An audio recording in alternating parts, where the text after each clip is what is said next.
doing really well in South Africa, particularly this year. And the more you look around, you actually see a lot of Chevys on the road. Yeah, plenty bow ties, but they've got good products. Eh? I mean, think how well they've done with the new Captiva. We love the Chevy Spark.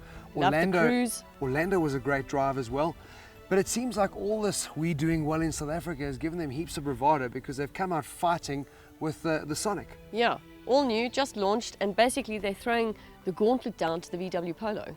And the Ford Fiesta. They reckon the Sonic is going to be class leading in terms of interior, in terms of styling, and in terms of performance. Yeah, this discussion is, do they even come close? Right, well, let's start with styling. Yes. I like the looks. I think it fits nicely with the family face and even the family butt, because you can see Orlando at the back there. I think it's just slightly bigger than Aveo, and I think the dimensions are good. Is this replacing Aveo? Because Sonic overseas is also called Aveo, but Yeah. very definitely not. It's actually going to be, I guess the best way to explain it is Vivo and Polo. Yeah, because they brought the price of Aveo down, Yeah. and this is fitting in sort of where Aveo used to be. My concern, it looks super aggressive from the front end. I like those exposed headlights. And you look at all that aggressiveness and you think, oh, it's going to be a real aggressive drive. Yes, which takes us inside the car and behind the wheel. You get a Performance. 1.4 litre engine and you get a 1.6 litre. Drove Yep. both on the launch. This is the 1.4 we're driving. 74 kilowatts. That's it. And 1.6 is 85 kilowatts. Looks good on paper.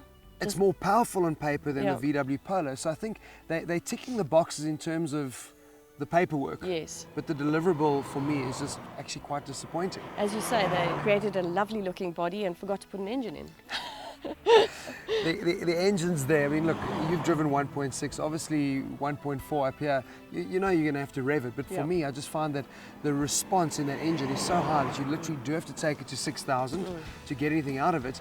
And then there's nothing in between. So it's Yeah. Very disappointing. On the upside though, once you do have it going, take it through some twisties and you'll find the handling is extremely surprising. well, Love that. They do reckon, I mean, torsional rigidity and stability is class leading. They have said that in terms of the subframes and things that they've used.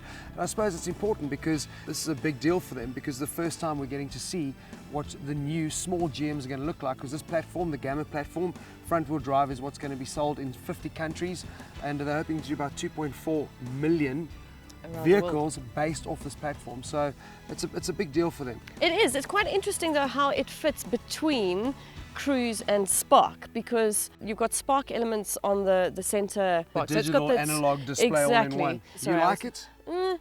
If it's in Spark, why is it in this? Is my opinion. It makes it feel cheaper than it should be. Agreed. I mean, Spark, we know, is funky fun and yeah, we go and I'm Mm. out there, whereas this is a little bit more mature and you're appealing to a slightly older audience. And Yeah. that's what I think Polo does so well, is that Yeah. it's Appeals across the board. exactly, and that for me does make it look cheap and nasty. I like the interior. Mm. It's well laid out. It feels pretty solid, the doors, and it feels like it's well built. So we've Yeah. never had a complaint there in terms of Chevy, but And quite quickly as well in terms of some of the useful things that they've Lots of thought storage. of.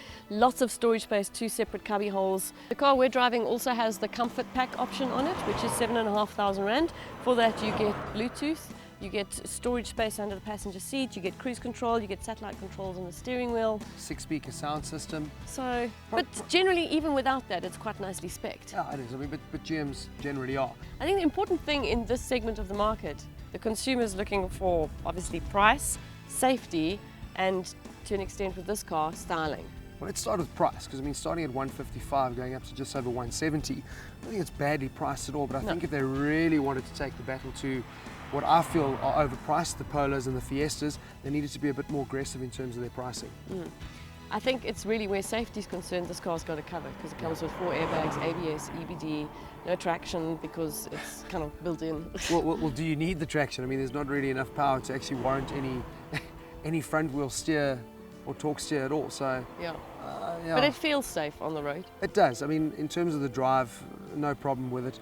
I think probably that's the problem, is that there's nothing wrong with the car. It's great. No. We like it. Yeah. No problem, but it's So a little bit prickly about Sonic the Hedgehog. Not so Yeah. much a Sonic Boom. yeah, I think it's ending up to be rather plain.